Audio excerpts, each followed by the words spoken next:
How do you decide what shape your sermon should take? Now, you might think that's a very strange question.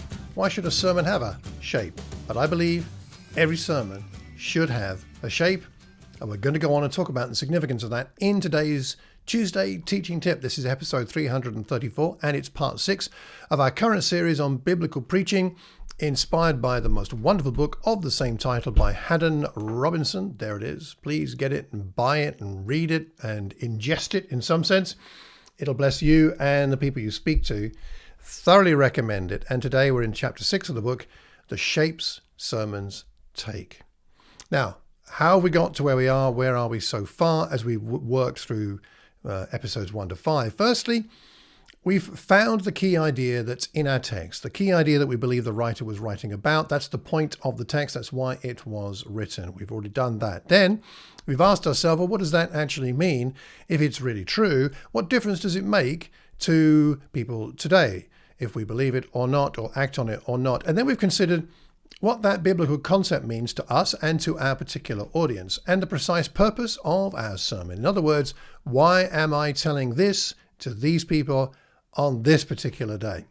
Having done that, we're ready to consider the shape of the sermon, and the shape will help us to make sure that we achieve the purpose for which we think we're meant to preach this lesson. So to find the right shape for your sermon, the first thing we need to do is ask ourselves 4 questions. So let me explain what they are. The first question is, am I explaining an idea? Is that what is happening here? And some texts lend themselves to that, particularly the epistles. For example, Hebrews chapter 1, we find an amazing description of Jesus. And you could say that in Hebrews chapter 1, the key point is that Jesus is superior to anything and anyone. And what you're going to do then is you're going to explain that idea as laid out in Hebrews chapter 1. You'll go through chapter 1 and show how this shows us that Jesus is superior to anything and anyone. So that's explaining an idea. Second question, am I proving a point? There are many scriptures that make a point. James chapter 4 verse 17 talks about the fact that if we know the good and that we ought to do and don't do it, we sin. So the key point there might be, your point being, Christians sin when they know what they should do and refuse to do it. And then you're going to need to prove that point. You can state it, of course, but that doesn't prove it. How else are you going to use that text and other passages perhaps to make that point? Are you proving a point? Thirdly, you might ask the question, am I applying a principle? For example, in 1 Thessalonians chapter 5 and verses 1 to 11, we find a discussion there of Paul describing the difference between being a child of light and a child of darkness. And so the key point here might be, what should our attitude be as children of light in a world of darkness? And that's a principle, and you'll be applying that principle. And the fourth question you could ask is, am I completing a subject? For example, your subject might be found in Acts chapter 2, verses 42 to 47, which is the early church. That's the subject, and we see what's happening there in the early church.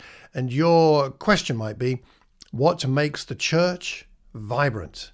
And then you teach on that passage, completing that point you've made there, that subject you brought up. 4 questions you can ask. And having done so, then you work on the outline, because depending on how you're approaching it, you'll have a different shape to your outline.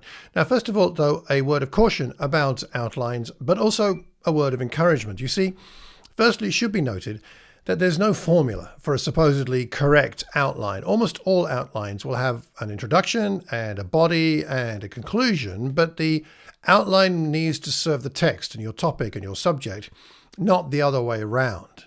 Secondly, the value of an outline should not be underestimated. As Robinson points out in his book, an outline helps you to do a number of things. For example, to view your sermon as a whole, to clarify whether your points follow logically and naturally one to another. It helps you to crystallize your ideas and to reveal where illustrations, applications, and personal sharing will be needed to make sure that your points hit home. Thirdly, transition statements are important as you look at the shape. What is the transition statement between your first and second points, between your second and third points, and so on, depending on how many points you have?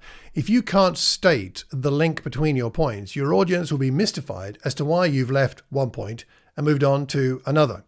They can't see your outline, so therefore they need you to verbalize what the connections are. That's an important aspect of shape being meaningful. Introduction, body, conclusion. There'll be a variation on that, linking statements between them. That will help you with your shape. Why not work on an example, take a text and do what we've been doing so far from episodes 1 to 6 today, and find the shape for that sermon. Play with it a little bit and see what you find. I believe every sermon has a shape, even if it's a chaotic one. Better to make it deliberate, not random. And for some of this might sound like engineering a sermon, a rather cold process, but it really isn't. Look at the shape of Jesus' parables. Notice the way that Luke shapes the narrative of the incidents in Philippi in Acts chapter 16. There's a shape to both of those situations. And those shapes, I believe, are deliberate. They help in comprehension and impact. So give your sermon a shape appropriate to its purpose, and I believe you will bless your hearers. Next time we're going to go on to chapter 7, and the topic of that chapter is making dry bones live. So that'll be next time. By the way, I would encourage you to consider joining AIM UK and Ireland to develop your understanding of Scripture. Our most recent module was homiletics, on how to bring a lesson to a group of people. Very helpful. But we cover many other subjects, which you'll find at the website aimukandireland.com. If you've got any questions, then drop me an email, courses@aimukandireland.com, and we'll get back to you. If you've got any comments, leave them where we can see them so that we can learn from each other, because we learn best when we're learning in community. If you've got any questions about the Bible, drop me an email, malcolm@malcolmcox.org. If you'd like a copy of my free ebook on spiritual disciplines, then sign up for my newsletter at my website, malcolmcox.org. Please pass the link on to anybody who you think might benefit. Subscribe, hit the notification button, and remember at all times, whatever's going on, keep calm and carry on teaching. Take care. God bless.